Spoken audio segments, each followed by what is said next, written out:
In this constant battle, which we call living, we try to set a code of conduct according to the society in which we are brought up, whether it be a communist society or so-called free society.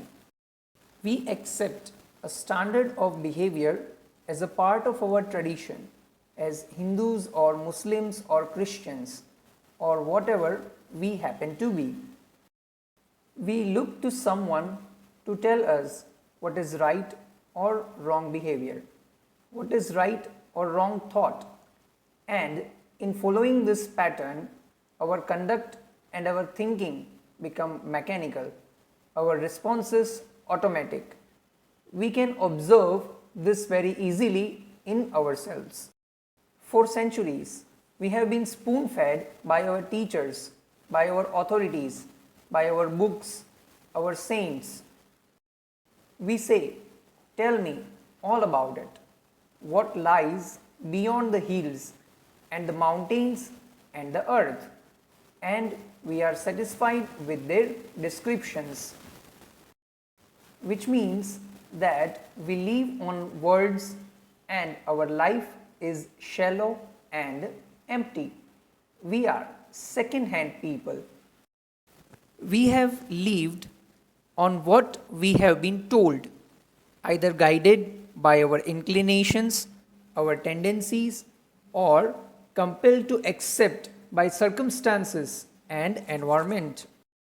We are the result of all kinds of influences, and there is nothing new in us, nothing that we have discovered for ourselves, nothing original, pristine, clear.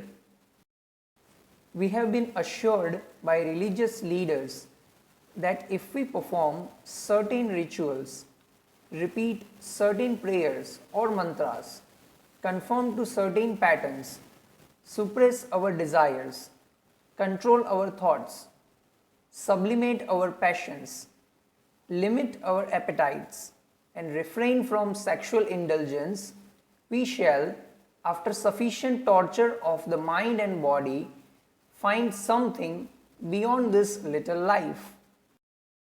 And that is what millions of so-called religious people have done through the ages, either in isolation, going off into the desert or into the mountains or a cave, or wandering from village to village with a begging bowl, or in a group joining a monastery, forcing their minds to conform to an established pattern.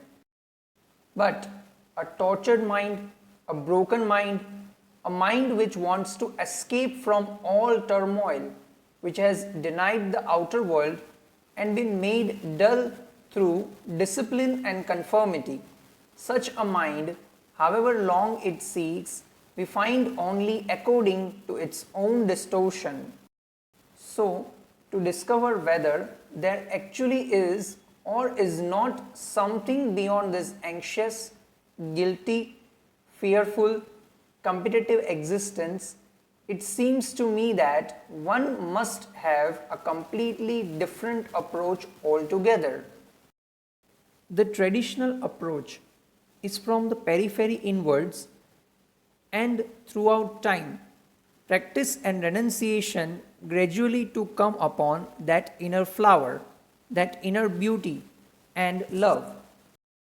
In fact, to do everything to make oneself narrow, petty and shoddy, peel off little by little, take time, tomorrow will do, next life will do, and when at last one comes to the center, one finds there is nothing there, because one's mind has been made incapable, dull and insensitive.